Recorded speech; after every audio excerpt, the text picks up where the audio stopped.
নমস্কার বন্ধুরা, সুনিতার হেসেলে সবাইকে স্বাগত।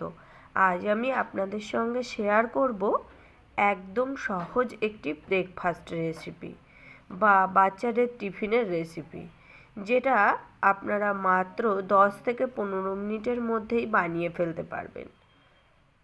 তাহলে চলুন রেসিপিটি শুরু করা যাক।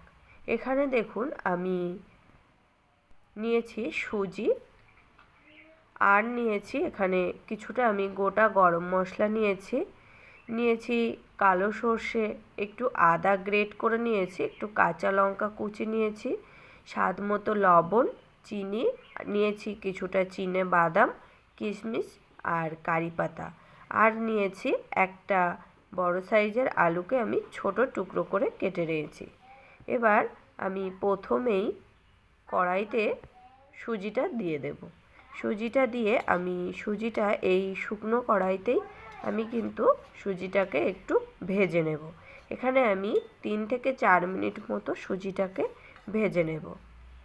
সুজিটা কিন্তু একবারে লাল করে ভাজবো না, সাদা কালারটাই থাকবে তেমন করেই সুজিটাকে কিন্তু ভেজে নেব। দেখুন সুজিটা ভাজা হয়ে গেছে, এবার সুজিটাকে আমি নামিয়ে রেখে দেব। এবার ওই একই কড়াইতেই আমি দিয়ে দেব পরিমাণ মতো একটু সাদা তেল। এখানে আমি 2 চামচের মতো সাদা তেল দিয়েছি। এবার এর মধ্যে আমি প্রথমেই চিনেবাদামগুলোকে একটু লাল করে ভেজে নেব। দেখুন চিনেবাদামগুলোকে দিয়ে দিয়েছি। এবার এই চিনেবাদামগুলো একটু ভাজা হয়ে এলে এর মধ্যে আমি দিয়ে দেব কিশমিশগুলো। কিশমিশ আর চিনেবাদামটা আমি খুব ভালো করে ভেজে নেব। কিশমিশটা ভাজতে বেশি সময় লাগে না, তার কারণেই আমি এখানে কিশমিশটা পরে ব্যবহার করেছি। দেখুন আমার ভাজা হয়ে গেছে বাদাম আর কিশমিশ। এবার এগুলোকে আমি তুলে নেব।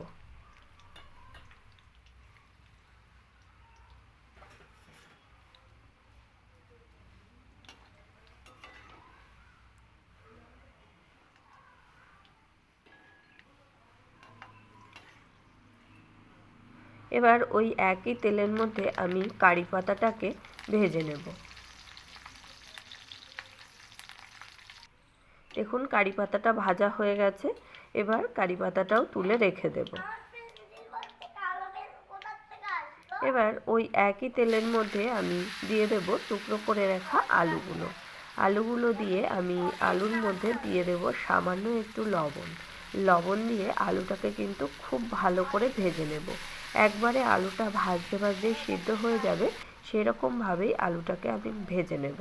আর আলুটা কিন্তু আমি একদম লো আঁচেই ভাজবো, কেননা আলুর এরকম আমি সাদাই রাখবো, আলুর গায়ে কোনো রকম আমি লালচে কালার ধরতে দেব না। দেখুন আলুটা ভাজা হয়ে গেছে খুব ভালো করে। এবার আলুটাকেও আমি তুলে নেব।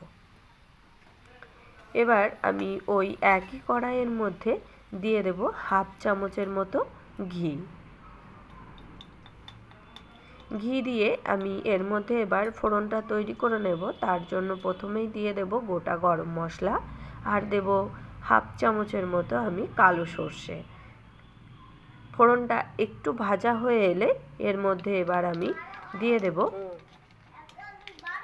লঙ্কা কুচি।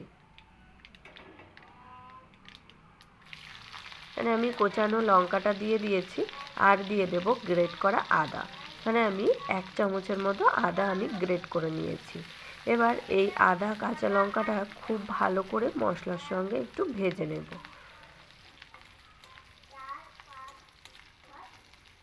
দেখুন আদা আর কাঁচা লঙ্কা কিন্তু খুব ভালো করে ভাজা হয়ে গেছে।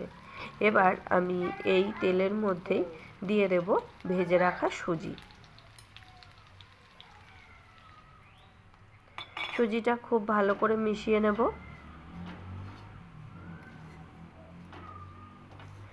সুজিটা খুব ভালো করে মিশিয়ে নিয়েছি। মিশিয়ে নিয়েই আমি এর মধ্যে দিয়ে দেব ভেজে রাখা আলুগুলো।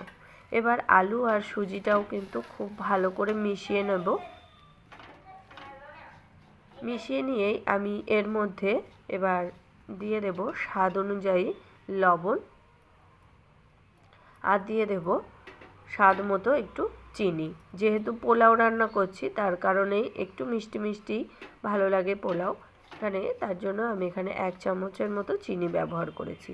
এবার লবণ আর চিনিটা কিন্তু এই শুকনো সুজির সঙ্গে খুব ভালো করে একটু মিশিয়ে নেব। মিশিয়ে নিয়ে আমি এখানে অল্প অল্প করে জল দেব। এখানে আমি একবারে কিন্তু খুব বেশি জল দেব না। এখানে আমি অল্প অল্প করে জল দিয়ে সুজিটাকে এইভাবে অনবরত নাড়তে নাড়তেই সুজিটাকে আমি রান্না করে নেব। আর এই সময় গ্যাসের আঁচটা অবশ্যই লোতে করেই রাখতে হবে, একবারে হাইতে করা যাবে না। এখানে দেখুন আমি এরকম 1 চামচের মতো করে জল দিয়েই আমি সুজিটাকে রান্না করে নেব। এরকম অল্প অল্প করে জল দিয়ে সুজিটা রান্না করলে কি হয়, সুজিটা কিন্তু একবারে ঝরঝরে হবে, দলা পেকে যাবে না।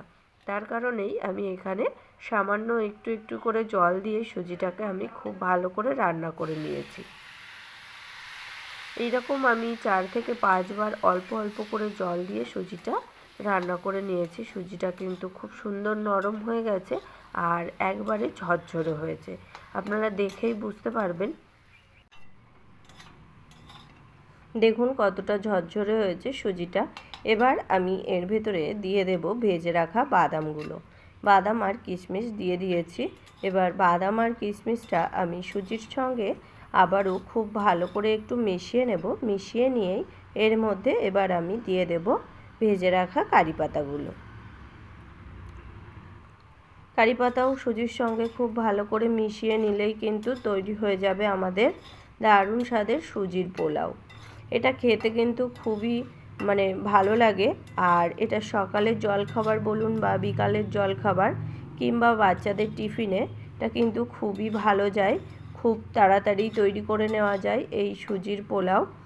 তাহলে বন্ধুরা, আমার এই সুজির পোলাওয়ের রেসিপিটি কেমন লাগলো অবশ্যই কিন্তু কমেন্ট করে জানাবেন।